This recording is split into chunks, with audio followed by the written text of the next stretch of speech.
पवार बोलत असताना कधी कुठलं वाक्य बोलतात ते वाक्य खूप महत्वाचं असतं. कारण शरद पवार हल्ली आणि कधीही बोलताना कोणतेही वाक्य कुठलंही एखादा शब्द असेल ते विचार करून उद्गारतात. हे पूर्ण महाराष्ट्राला माहिती आहे. ते चांगल्या बाबतीमध्ये असो किंवा वाईट बाबतीमध्ये असो. आतापर्यंत शक्तिमान हा गंगाधर होता, गंगाधर हाच शक्तिमान होता. हे दोन्ही भूमिका पवार हे वारंवार मांडतात, वारंवार त्या लोकांवरती थोपतात हे असं लोक म्हणतात. पण बघा आपल्याला या ठिकाणी एक गोष्ट 4 ते 5 महिन्यापूर्वी शरद पवारांनी बोलली होती. ती गोष्ट ते एक वाक्य खूप त्यावेळेस व्हायरल झालं होतं आणि ते वाक्य आत्ता व्हायरल होते परत. आणि लोक आता म्हणतात की त्यावेळेस शरद पवारांनी एक गोष्ट बोलली होती, ती गोष्ट 100% नाही तर 101% आता खरीच होते की काय, किंवा ती खरी होते आणि तसं वाटा सुद्धा लोकांना लागलेला आहे. आता ती गोष्ट कुठली आहे, त्यांनी काय बोलले होते, त्यावेळी शरद पवारांनी धनंजय मुंडे विषयी काहीतरी बोलले होते आणि त्याविषयी आता ते शब्द, ते वाक्य, त्यांची बाईट व्हायरल होते. नेमकं हे प्रकरण काय आणि याविषयी आपल्याला आज पूर्ण बोलायचं आहे. बघा मित्रांनो, ते एक व्हिडिओ क्लिप आहे, तुम्ही ती व्हिडिओ क्लिप बघून घ्या अगोदर. काल धनंजय मुंडे एका भाषणात असं म्हणाले की नाही, हा एक शेवटचा प्रश्न. ओके, हा प्रश्न सोडून तुम्ही घेता, त्यांची लायकी नाही. यस, त्यांना कशा कशातनं बाहेर काढले ह्याची जर दर्शक दिली तर त्यांना फेरणं मुश्किल. एकंदर त्यांनी केलेले उद्योग ह्या सगळ्या गोष्टी मी आता बोलू इच्छित नाही. आणि त्यांना एक लहान कुटुंबाचा, लहान समाजाचा एक उदययोग तरुण दिसतो, म्हणून त्यांना हाताला धरून विरोधी पक्ष नेत्याची जबाबदारी दिली. लोकांची नाराजी होती आणि हे सगळं माहीत असताना सुद्धा ते आता माझ्या व्यक्तिगत हल्ले करायला लागले, कुटुंबावर हल्ले करायला लागले. त्याच्यावर मी आता भाष्य करणार नाही. आज शेवटचा त्यांच्याबद्दलचा उल्लेख या ठिकाणी माझ्याकडे होईल. तुम्ही ती व्हिडिओ क्लिप बघितले, तुम्हाला कळलं असेल की धनंजय मुंडे एक गरीब कुटुंबातील होते असं शरद पवारांना म्हणायचंय. आणि गरीब म्हणजे काय, त्यांचे चुलते हे उपमुख्यमंत्री होते, मंत्री होते केंद्रामध्ये. त्यांचे पुतणे त्यांना हाताला धरून त्यांनी खेचून बाहेर आणलं आणि त्यांना विरोधी पक्षनेता हे पद दिलं. हे ते म्हणतात त्याची लायकी नाही, त्यांना कशा कशातून मी बाहेर काढलंय. बघा, त्यांना मी कशा कशातून बाहेर काढलंय हे मलाच माहित आहे. सांगायला लागलो तर त्यांना लोक रस्त्यावरती फिरू देणार नाहीत. हेच वाक्य, हेच शब्द शरद पवारांचे आहेत. आता त्यांची लायकी नाही म्हणजे कशी नाही, हे कशा बाबतीमध्ये ते म्हणतात. एक कुटुंबिक पार्श्वभूमी म्हणून म्हणतात की त्यांचं एक राजकारण म्हणून ते म्हणतात.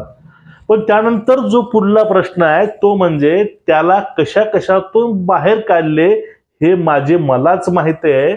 सांगायला लागलो तर त्याला रस्त्यावरती लोक फिरू देणार नाहीत.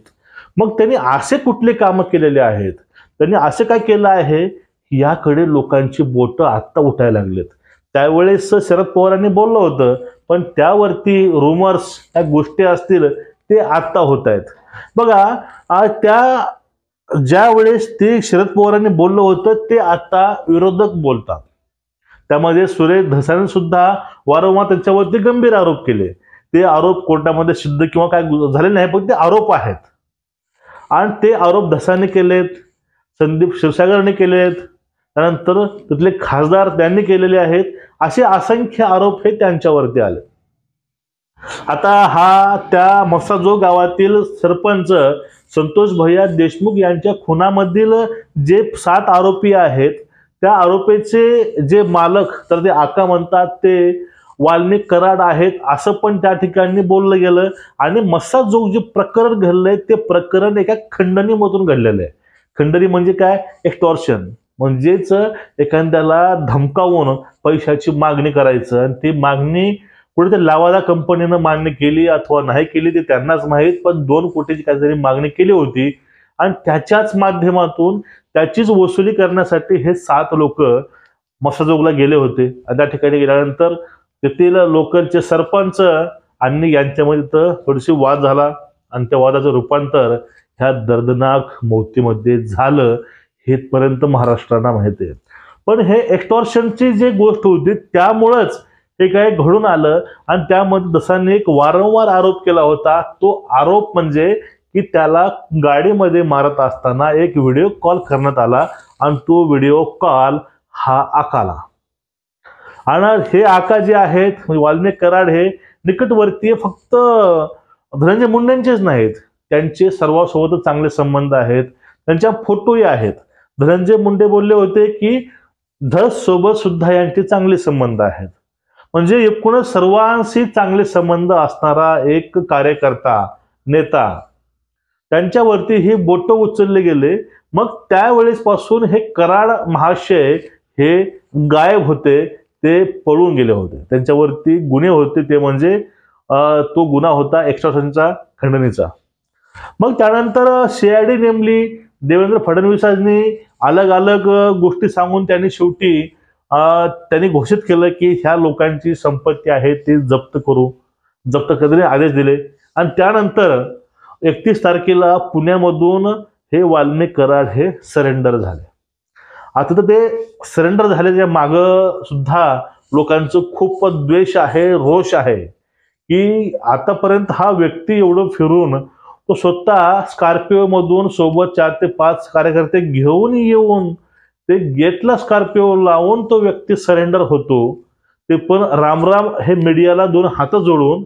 मग याच्या मागे काय नेमकं हे प्लॅनिंग आहे का, हे सरेंडर हे प्लॅनिंग झाले का, हे ते म्हणतात.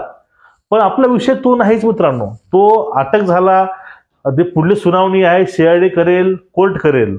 पण या ठिकाणी वारंवार नाव घेतलं होतं ते म्हणजे वाल्मिक कराडासोबत धनंजय मुंडेंचं. आणि त्यामध्ये एक दसरा मेळाव्याला पंकजा मुंडेताई बोलल्या होत्या की धनंजय मुंडेंचं पान सुद्धा वाल्मिक कराडाशिवाय हलत नाही. मग असे काही धागेदोरे लावून धनंजय मुंडे या ठिकाणी यांच्या पाठीमागे आहेत असं त्यावेळेस किंवा आताही लोक बोलतात. मग या ठिकाणी प्रश्न असा येतो, यांच्या कुठल्याच गोष्टीसोबत धनंजय मुंडेंचा संबंध हा काहीच नाही असं आपण समजू. एक गोष्ट समजून घ्या, किंवा ह्या लवादा कंपनी असेल, वाल्मिक कराड असेल, किंवा हे 7 आरोपी असतील, ह्या मसाजोगचं जे मर्डर झालं तो मर्डर असेल, ह्या सगळ्या गोष्टी सोडून द्या. ह्या कुठल्याच गोष्टीमध्ये धनंजय मुंडेंचा काहीही संबंध नाही आपण असं समजू. मग यावेळेस अशा वेळेस ज्यावेळेस यांच्याकडे बोट उठले गेले, मग त्यावेळेस धनंजय मुंडे साहेबांनी, आता जे मंत्री आहेत त्यांनी, आणि ते काळी बीडचे पालकमंत्री होते, त्या पालकमंत्र्यांनी ह्या विषयावरती मौन का टाळलं, किंवा जो कोणी आरोपी आहे त्या आरोपीला अटक करा, वाल्मिक कराड आणि माझे कुठलेही संबंध नाहीत, काय देणं घेणं नाही, तो आरोपी असेल त्याला अटक करा, हे शब्द त्यांनी प्रेस कॉन्फरन्स घेऊन त्यांनी का नाही बोलले, हा एक प्रश्न सर्वसामान्य नागरिक या ठिकाणी विचारतोय की बाबा यांच्याकडे संबंध काहीच नाही, हे निर्दोष आहेत, तर मग यांनी त्यावेळेस का गप्प राहिले, किंवा त्यांच्यावरती डायरेक्टली हे का नाही बोलले. ही खूप महत्वाची गोष्ट आहे. आणि त्यावेळेस शरद पवारांनी जे म्हणलं होतं की त्याची लायकी नाही, त्यांना कशातून बाहेर काढले, कोण, शरद पवारांनी काढले.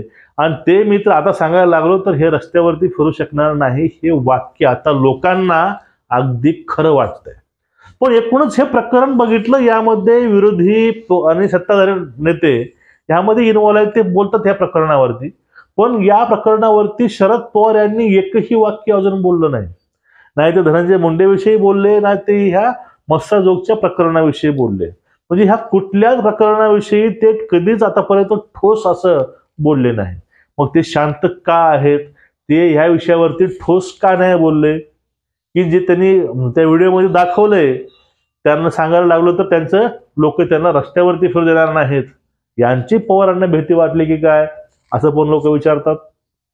पण सध्या ह्या सगळ्या गोष्टीवरून फडणवीस मात्र आक्रमक झालेले आहेत. फडणवीसांनी स्पष्ट सांगितलंय, या आरोपीमध्ये, ह्या गुन्ह्यामध्ये आरोपी कुठलाही असो त्याला सोडणार नाही. तो आरोपी कोणी असो, कोणी मायका लाल असो, त्यांचे कुणासोबतही फोटो असो, त्या आरोपीला जेरबंद करू हे देवाभावानं सांगितलंय. त्याचबरोबरच त्यांनी ह्या लोकांची संपत्ती आहे ते सुद्धा जप्त करायला सांगितले होते.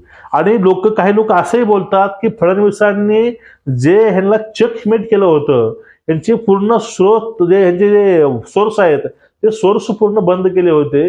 त्यानंतर वाल्मिक कराड पुण्यामध्ये जाऊन सरेंडर झाला, पण तो सरेंडर होण्यापर्यंत ते पोलिसांच्या निदर्शनामध्ये का नाही आले हा पण या ठिकाणी लोकांना प्रश्न पडतो. सहसा किंवा आपण एखादी लहानशी गोष्ट करतो, आपण जर सिग्नल तोडला तर आपल्याला तिथं पकडलं जातं, आपल्या गाडीवरती फाईन मारतात, पण हा आरोपी यांच्यावरती केसेस आहेत, अजून यांच्यावर गुन्हा सिद्ध झाला नाही तरी हा व्यक्ती रस्त्यावरती रोडने फिरू कसा शकतो हा एक लोकांना जनरली प्रश्न पडलाय.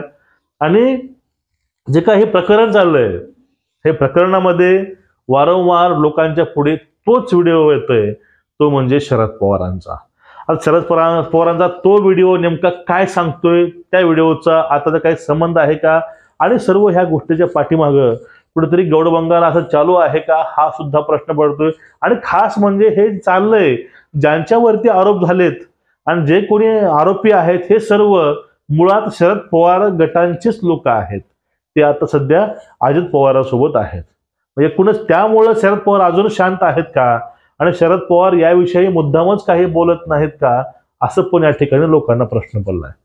आता तुमचं एकूणच या विषयावरती मत काय, तुम्हाला असं वाटतंय का याच्या पाठीमागे जर धनंजय मुंडे साहेब नसतील, त्यांनी प्रेस कॉन्फरन्स घेऊन त्यांनी डायरेक्टली ओपनली सांगावं, तुम्ही विचार न करता, कुठलीही मध्यस्थी न करता, कुठलीही दया न दाखवता या आरोपीचे खसून असे चौकशी करा आणि त्यांना जास्तीत जास्त शिक्षा द्या असं मुंडे साहेब म्हणतील का. तुमचं याकडूनच या विषयावरती मत काय नक्कीच कळवा. चॅनलला सबस्क्राईब करा, व्हिडिओ शेअर करा. नमस्कार, राम राम, वंदे मातरम, जय शिवराय, जय भीम.